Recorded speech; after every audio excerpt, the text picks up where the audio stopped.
অনুরোধ করতেছি তারেক রহমানের কাছে এই বার্তাটা পাঠান। দয়া করে সরকারের কাছে আমরা আকুল জানাই যাতে আমরা এই সঠিক বিচারটা পাই। আমাদেরকে ভিক্ষা দেন, যান ভিক্ষা দেন। আমরা এই করিডোরময় দুনিয়াতে থাকতে চাই না।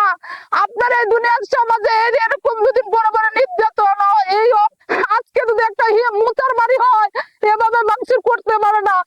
এলাকার মানুষ তাদেরকে দেখে ভয় পায়, তাদেরকে দেখে আমাদের কিন্তু সাক্ষী দেয় না, ডকুমেন্টস দেয় না। আমরা কার কাছে যাব?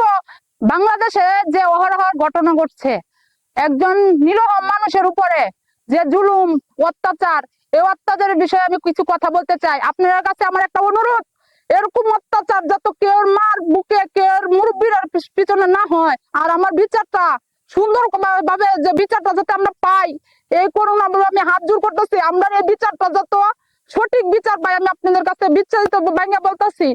আমরা 2007 থেকে যে আমরা এই মামলাটা, ঠিক আছে, আমার নানার সম্পদ আদালতে কোর্টে মামলা চলতেছে। মামলা চলাকালে জাইরার সুরাব চেয়ারম্যান আমাদের জমিটা দরবার করে দেয়। দেওয়ার পরে আমরা ট্রেনে ঘর বাড়ি বান্ধার পরে দেখেন জুলুম বাসরা কি করতেছে। 2 দিন পরে পরে আমাদের ঘর ভাঙ্গে, মাটি কাটে, গাছ কাটে, আমার নানিরে মারে, আমার মারে মারে। এটা কি সম্ভব? কিন্তু সন্তানের পক্ষে কি সম্ভব হয়? এই বাংলাদেশে কি বিচার নাই? এই বাংলাদেশে তারেক রহমান সুন্দর একটা আইন করছে যে জুলুমবাজের অত্যাচার বিচার। তারেক রহমান যে সুন্দর একটা পরিকল্পনা নিছে জুলুমবাজের বিচারটা যেন সঠিক ভাবে হয়। আপনাদের কাছে আমি দয়া করে ভিক্ষা চাইতেছি, আমার মার এবং আমার মার নানির যান ভিক্ষা চাইতেছি, আপনারা ভিক্ষা দিবেন। কিন্তু একটা কথা মনে রাখবেন, আজকে যদি একটা মুচার বাড়ি হয় এভাবে মানুষ করতে পারে না। এলাকার মানুষ তাদেরকে দেখে ভয় পায়, তাদেরকে দেখে আমাদের কিন্তু সাক্ষী দেয় না, ডকুমেন্টস দেয় না। আমরা কার কাছে যাব? আইনের কাছে গেলে নেতার কাছে আইন বন্দী। এটা কি দুনিয়ার পরিস্থিতি? তারেক রহমান কাছে দয়া করে বলতে চাই, আমাদেরকে ভিক্ষা দেন, যান ভিক্ষা দেন। আমরা এই করিডোরময় দুনিয়াতে থাকতে চাই না। আপনার এই দুনিয়ার সমাজে এরকম যদি বড় বড় নির্যাতন এই টর্চারিং এই যেগুলাতে হইতেছে, আপনার কাছে দৃষ্টি আকর্ষণ করে বলি, আইনের কাছে আমি জানাই যে এরকম যাতে কেউ না নুরে, কেউ মারে, যাতে এরকম ভাবে যে জুলুম না করে। আরেকটা কথা বলতেছি, 2 দিন পরে পরে আমার মারে মারছে, আমারও মারছে, আমার কালারে মারছে।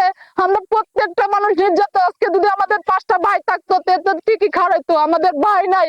আমরা নারী মানুষ, আমরা কতটুকু আগাইতে পারি? নারী হয়ে কি আমরা বাংলাদেশে দরবার পাবো না? এই বাংলাদেশে কি বিচার নাই? আমরা সঠিক বিচার চাই। আমাদের আদালতে মামলা চলতেছে, মামলা চলার কারণেও আমরা এত নির্যাতন কেন? এত নির্যাতন কেন হবো? আমরা মেয়ে মানুষ, আমরা এত নির্যাতন কেন হবো? আমাদের পাশে কেউ নাই, আমাদের টাকা নাই, আমাদের মানুষ নাই। আমি তারেক রহমানের কাছে, আপনাদের কাছে অনুরোধ করতেছি, তারেক রহমানের কাছে এই বার্তাটা পাঠান। দয়া করে সরকারের কাছে আমরা আকুল জানাই যাতে আমরা এই সঠিক বিচারটা পাই। আমাদের কাগজপত্র আছে, আমাদের কোর্টে মামলা চলতেছে, আদালত চলতেছে। আমাদেরকে কয়েকবারে বাড়ি পুড়ে আমাদেরকে নিঃস্ব করে দিছে।